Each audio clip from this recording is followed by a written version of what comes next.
Hello everyone, हम आज से चैप्टर नंबर 4 मैग्नेटोस्टैटिक्स स्टार्ट कर रहे हैं। पहले कुछ इम्पॉर्टेंट फॉर्मूलाज देखेंगे, फिर उससे रिलेटेड कुछ इम्पॉर्टेंट क्वेश्चंस करेंगे। ये case first, the magnetic field at any point which lies on the perpendicular bisector of a current carrying wire is given by. एक करंट कैरिंग वायर है आपके पास, उसके परपेंडिकुलर आपको पॉइंट पी पे magnetic field निकालना है। तो उसका फॉर्मूला है B is equals to mu naught I divided by 4 pi a into sin phi 1 plus sin phi 2। phi 1 phi 2 angle है अल्फा। करंट कैरिंग वायर के साथ पॉइंट P जो एंगल बना रहा है अल्फा, उसी को phi 1 phi 2 बोला है। माइनस के यहाँ पे डायरेक्शन शो कर रहा है, मैग्नेटिक फील्ड की जो डायरेक्शन है वो इनवर्ड है। Case second, magnetic field at a point P due to infinite wire.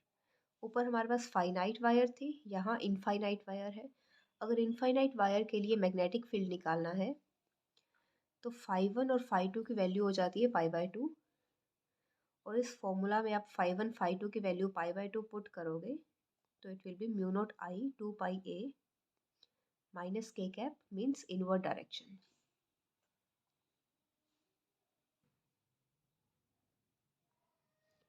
Case third, the magnetic field at point P near the end of a semi finite wire. तो semi finite wire में क्या होता है, phi 2 0, phi 1 is pi by 2, एक angle 0 हो जाता है और एक पाई बाय 2, तो it will be mu naught I by 4 pi a minus k cap. आप डायरेक्ट भी देख सकते हैं, केस सेकंड में हमने इनफाइनाइट वायर का किया था, उसका मैग्नेटिक फील्ड था mu naught I bye 2 pi ए, और इनफाइनाइट और सेमी फाइनाइट में उसका हाफ हो जाएगा mu naught I divided by 4 pi A. Case 4 है, अगर आपको करंट कैरिंग वायर के ऊपर ही मैग्नेटिक फील्ड निकालना है तो थीटा 0 होगा और साइन 0 की वैल्यू 0 होती है। तो magnetic field at point P is equals to 0 if P lies on the current carrying wire. देखिए question number first, what are values of phi 1 phi 2 and R to find out magnetic field at P in the following cases। आपको दो cases given है, इनमें आपको phi 1 phi 2 की value बतानी है और मैग्नेटिक फील्ड निकालना है। तो फर्स्ट केस में देखिए जनरल फॉर्मूला है, यहाँ इस फॉर्मूला से आप मैग्नेटिक फील्ड फाइंड करेंगे। phi 1 की value 45 degree, phi 2 is 30 degree, और distance between the wire and the point is a. तो सिंपली इस वैल्यूज़ को हमने फॉर्मूला में पुट करना है। Mu naught I divided by 4 pi a sine 45 plus sine 30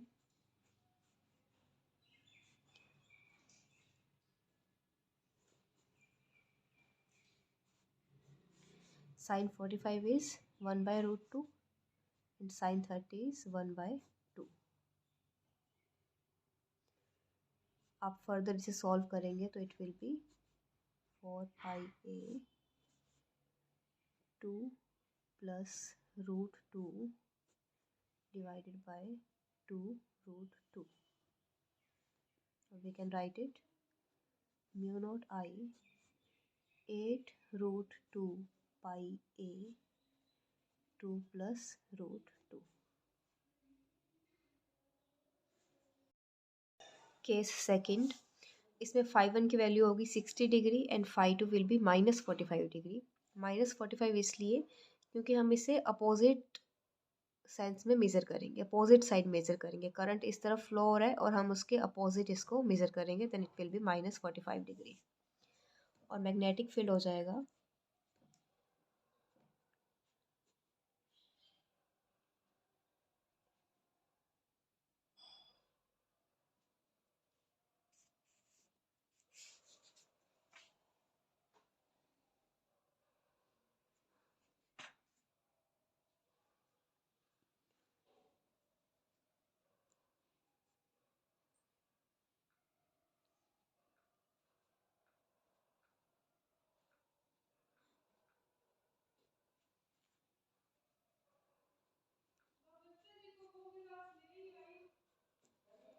sign 60 √3/2 sine minus theta is equals to minus sin theta. So sin 45 is 1/√2.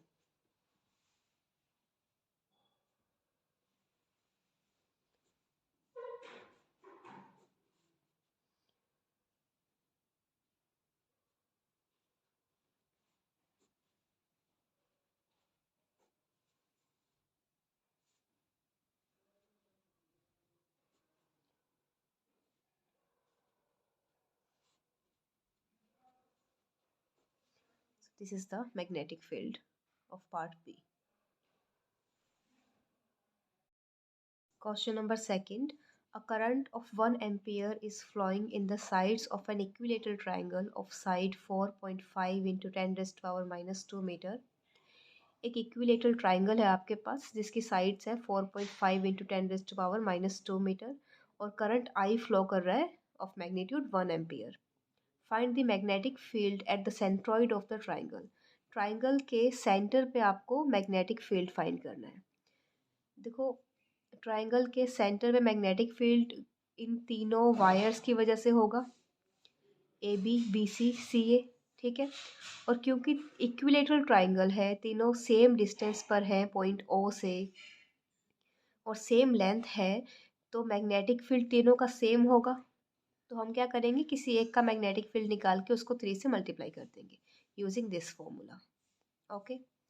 सो हमने मान लिया कि सेंटर और वायर के एक साइड के बीच का जो डिस्टेंस है वो डी है और एंगल φ1 φ2.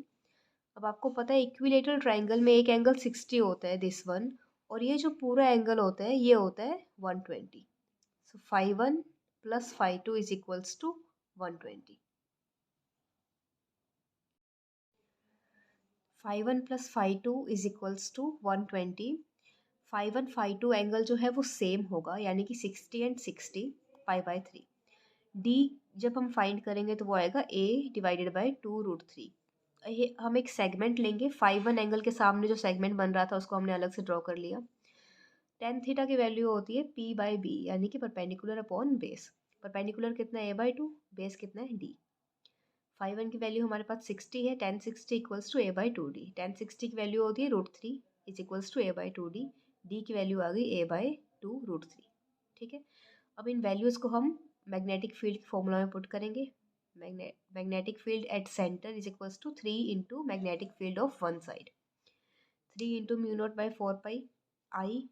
डिस्टेंस कितना है a/2√3 साइन 60 प्लस साइन 60.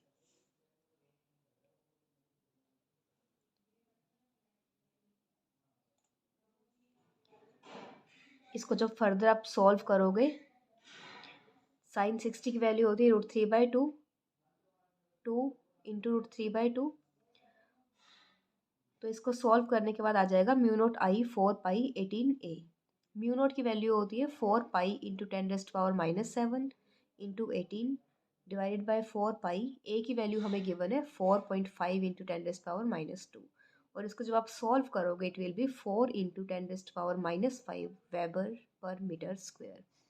और मैग्नेटिक फील्ड की डायरेक्शन क्या होगी, आउटवर्ड. देखो ट्राइंगल में जो करंट फ्लो कर रहा है वो एंटी क्लॉकवाइज कर रहा है. फिंगर्स जो है वो कर्ल करेंगी करंट की डायरेक्शन में. ठीक है, इस तरह से. और थंब है आउटवर्ड आएगा, तो इसका मतलब magnetic field is outward. Current की डायरेक्शन में फिंगर्स को कर्ल करो, मैग्नेटिक थंब जो है वो मैग्नेटिक फील्ड को शो करेगा.